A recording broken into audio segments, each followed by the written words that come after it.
Give us back our land. Justice for Lapindo. Click? No, And you don't need the microphone. because he will. Okay, he's gonna do it? Yes, he will help me for my presentation. Yes. Justice for Lapindo. Give us back our land. Justice for Lapindo. Give us back our land. Give us back our land. Pay us our compensation. Thank you. Good morning.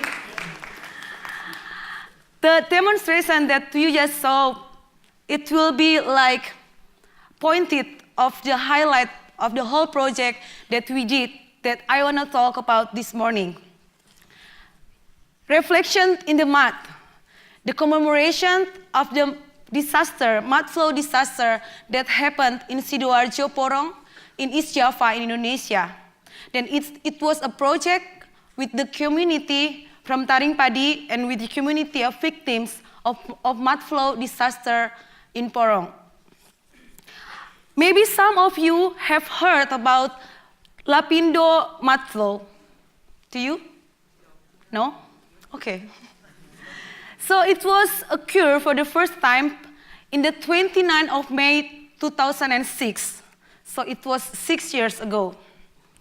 And every day issued approximately 100,000 cubic meters of sludge material from the earth.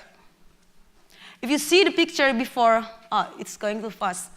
May you come first? No, you can't. Okay.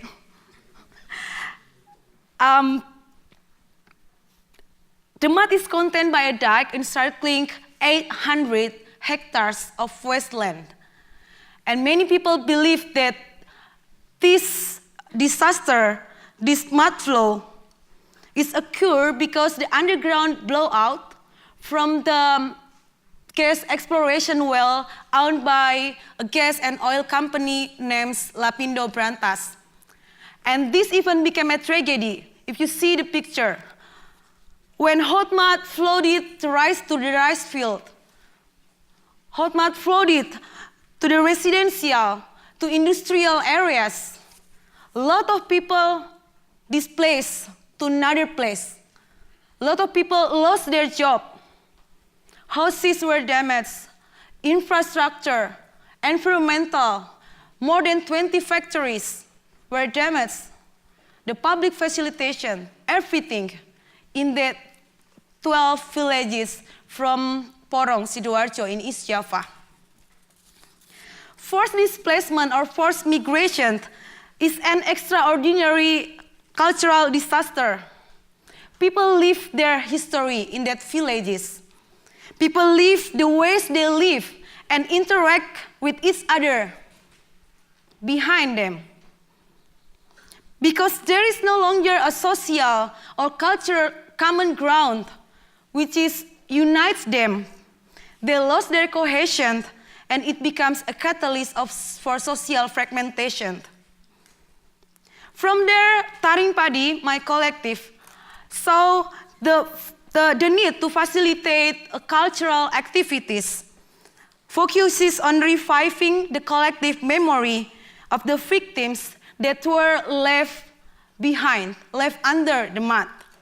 Then we chose a theme, reflection in the mud, in order to invite the entire community from the victims to express their feeling, to communicate their loss, their suffer, to encourage them to not constantly be in the pain, but to fight for their rights. The emergence of collective memory, expected not only as a reinforcement from the public to the victims, but also as a marker to the public that similar incidents will not be happen again in the future.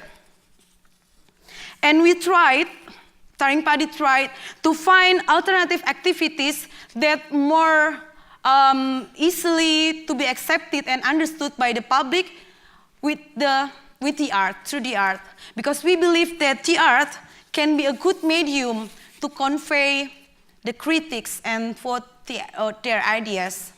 So we went there, we went to the community. Taring Padi is located in Yogyakarta, it's in the central, between Central Java and East Java. And we went there in East Java to Porong, it's like 10 hours from Jogja.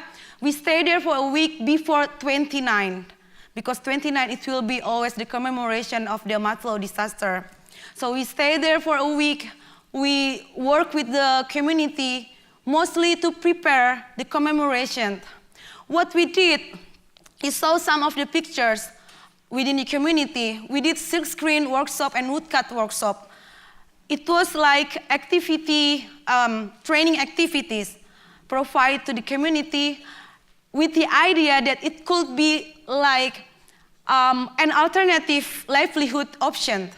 And a lot of people came, they also participated in carrying out the process of the workshop.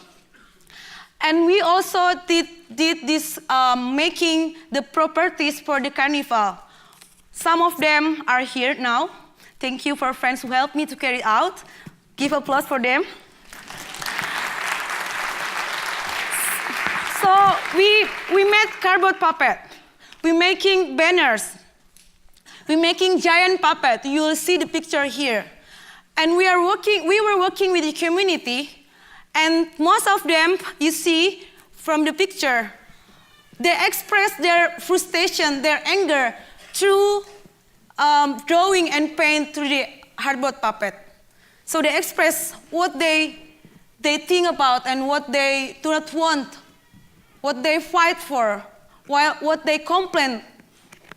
They express through these cardboard puppet and banners, and also the giant puppets.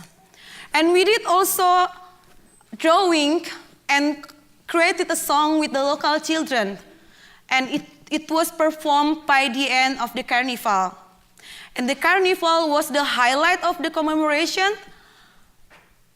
And there were a lot of people come from the community or people around the Porong Sidoarjo. They came, they showed, they involved, and there were a lot of media. Okay, a lot of media. I'm lost. Media wrote about the news, and also journalists wrote articles about that. For us, it was initiative support to revive hope, solidarity, and spirit of resistance among a group, which is highly marginalized people who feel forgotten by the leaders of our country. We also recognize that the commemoration provides them a chance to express themselves, their frustration, their anger, and also their enjoyment of being together and breaking the tension. Now it's already 6 years, the mudflow disaster, but the completion of many problems left is still a question mark. The government body which is in charge of tackling this disaster is no longer able to measure the mud outflow, and no one will be able to predict when it will be stopped. Meanwhile, Lapindo, the company, denies responsibilities for causing this disaster. Now many people are still waiting for the payment of the compensation for their lost land and the destroyed house, which is now promised by the government that it will be paid by the state fund from our country. It then became another problem, that problem raised because many people from the society protest.